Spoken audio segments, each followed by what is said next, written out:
Hello everyone, সবাই কেমন আছো? আশা করি সবাই ভালো আছো। আজকে অনেকদিন পর আবার তোমাদের সামনে একটা ভিডিও নিয়ে হাজির হলাম। ফ্রাইডে মানে কোথাও না কোথাও দাওয়াত থাকবেই। তো আমার এক আঙ্কেলের ছেলের বার্থডে ছিল, সেখানে দাওয়াত ছিল আজকে। আর তাদের বাসা ঠিক আমাদের বাসার সামনেই।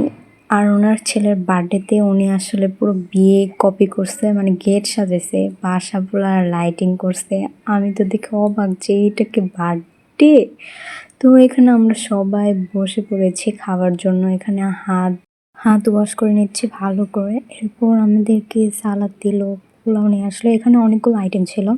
এখানে পোলাও ছিল, প্লাস ভাতও ছিল, এরপর ফিশ ছিল, গরু মাংস ছিল। তো এই যে ফার্স্টে আমি ফিশটা দিয়ে পোলাওটা খাচ্ছি। আমার কাছে আসলে পোলাও দিয়ে ফিশ খাওয়াটা আসলে কেমন জানি লেগেছে, মানে ভালো লাগেনি একদমই। তো এই যেখানে বড় ভাই এসে আমাদের ভালো করে খাওয়াচ্ছে। বিফ দিয়ে খাওয়া শেষ করেছে। মাঝখানে আমি খাসির মাংস নিয়েছিলাম, এখানে দইও দিয়ে দিয়েছি। আর পরে দেখি বাবা সবাই কি নাচানাচি। এরপর আমরা একটু বসে থেকে নাচানাচি দেখে এরপর আমরা বাসায় চলে আসছি। আরও অনুষ্ঠান বাকি ছিল, এখানে নাচ গান হতো, কিন্তু আমরা তাও বাসায় চলে আসছি। তো ভিডিওটা আজকে এই পর্যন্তই। যদি ভালো লাগে অবশ্যই সাবস্ক্রাইব করবেন।